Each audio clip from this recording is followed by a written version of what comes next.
안녕하세요. 신디록의 신디입니다. 자, 오늘은 제가 모자를 쓰고 왔죠. 오늘의 주제를 모자로 표현해 봤습니다. 오늘의 주제는 패딩. 자, 패딩을 만들 때 가격이 올라가는 5가지 조건입니다. 첫째, 거위냐 오리냐.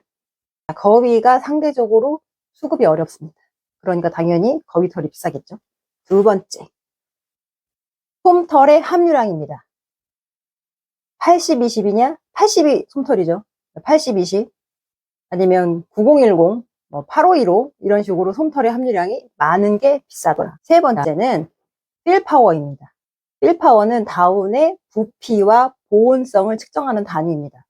그래서 필파워의 등급은 400에서 500, 600에서 700, 그리고 프리미엄 다운 같은 경우엔 800 이상. 필파워가 높다는 것은 그만큼 공기층이 많이 있어서 더 가볍고 따뜻하다는 것을 의미합니다. 자, 네 번째는 심실링입니다.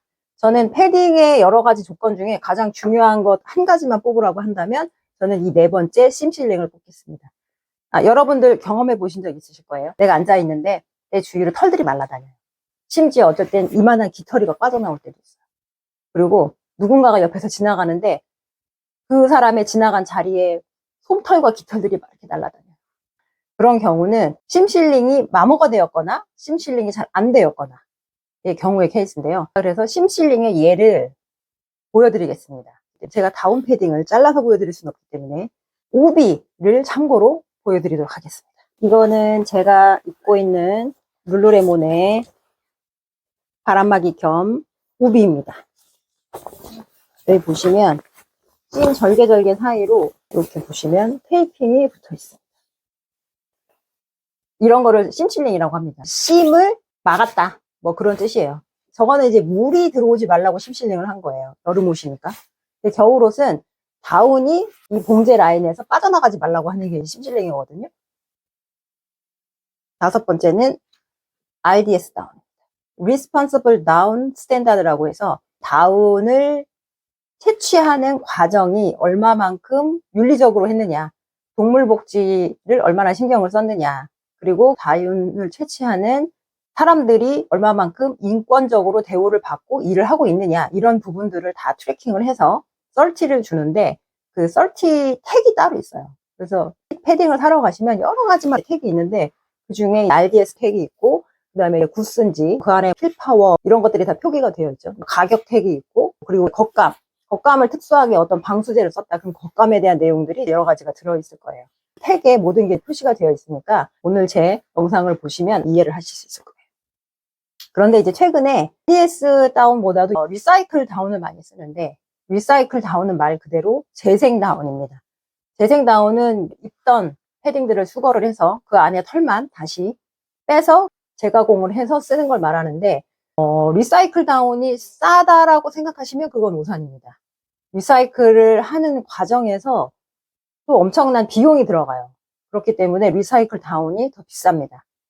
그래서 리사이클 다운이라고 써 있다면 여러분들이 구매를 하시면서 이런 생각을 하시면 돼요. 나는 오늘 환경보호를 했구나 라고 생각을 하시고 그 가격을 지불을 하시면 되겠습니다. 패딩의 조건 5가지를 말씀을 드렸고, 다음은 제가 소장하고 있는 제품들을 보여드리면서 조금 더 디테일하게 설명을 해드리도록 하겠습니다. 타라, 제가 환복을 하고 나타났습니다. 이거는 제가 운동할 때 매우 잘 입고 있는 룰루레몬 슈퍼 패딩입니다. 룰루레몬은 8020 구스다운입니다. 여기서 80은 솜털이 80이라는 의미입니다. 그리고 요거는 어느 정도 미디움 다운이기 때문에 저는 이걸 입고 한겨울에 운동을 나갑니다. 이거 입고 뛰다 보면 매우 더워요. 그리고 스포츠웨어 브랜드임에도 불구하고 디자인이 굉장히 예쁘게 나와서 저는 이 룰루레몬을 매우 사랑하고 있어요. 이거는 룰루레몬의 러닝용 패딩 베스트입니다. 사이드는 다운이 없고요. 앞에 하고 뒤에만 다운이 있습니다. 이 겉감이 라이트 컬러다 보니까 안에 있는 그레이 구스가 비쳐 올라옵니다. 그리고 라이트 다운은 깨백이 없기 때문에 심실링을 매우 잘해야 돼요. 그렇지 않으면 이 심 밖으로 털들이 막 날아다니는 거죠. 여기 제가 자세히 보시면 보이실지 잘 모르겠어요. 여기 보시면 이 심 사이로 미세하게 테이프가 있는 게 보여요. 이게 심실링입니다. 정량 패딩은 포켓백이 없다고 말씀드렸는데 다운팩이라고 하거든요. 이 다운팩이 뭐냐면 화이트 천으로 이렇게 칸을 쳐서 다운을 일정한 양을 여기에 이렇게 분배를 합니다. 그리고 이 위에 겉감을 씌워서 이렇게 패딩을 칼라를 입히는 거죠. 미디엄 중량의 다운들 이런 공정을 거쳐서 하고 있습니다. 이거는 띠어리 패딩입니다. 띠어리는 9010 덕다운입니다. 막스마라고 구스다운 9010입니다. 이게 구스라서 부피감이 더 있고 가벼울 수도 있는데 겉감도 매우 중요해요.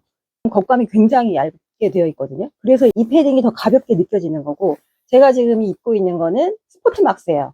막스마라에서 나오는 라인이 다른 거죠. 스포트 막스다 보니까 좀 더 겉감이 두꺼워요. 그래서 구스이긴 하지만 무게감은 얘보다 이게 좀 더 무겁습니다. 패딩이 오리라서 무거운가? 그게 아니라 거위여도 이 겉감이 두꺼우면 중량감이 있습니다. 패딩을 고르실 때 그 부분도 참고해 주세요. 오늘은 여기까지 패딩 조건 5가지 알아봤고요. 자, 여기서 딱 하나 의문이 남는 게 하나 있죠. 프리미엄 패딩의 끝판왕 몽클레어를, 이거는 정말 왜 비싼가?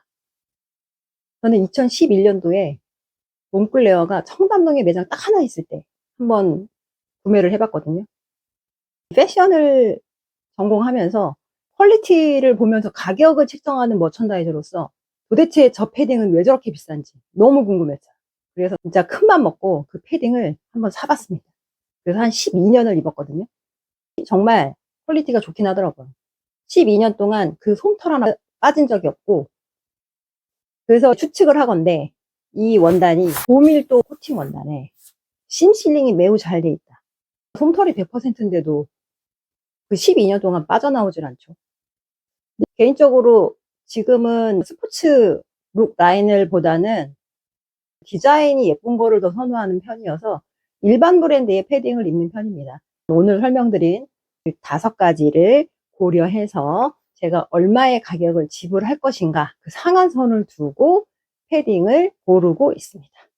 오늘 제 영상을 보신 분들은 이제부터 패딩을 고르실 때 그 5가지 조건을 보시고 내가 어느 만큼 가격을 지불할 것이냐 고려하셔서 구매를 하시면 되겠습니다. 자, 오늘 영상은 여기까지입니다. 다음 시간에 또 만나요. 좋아요, 구독은 사랑입니다.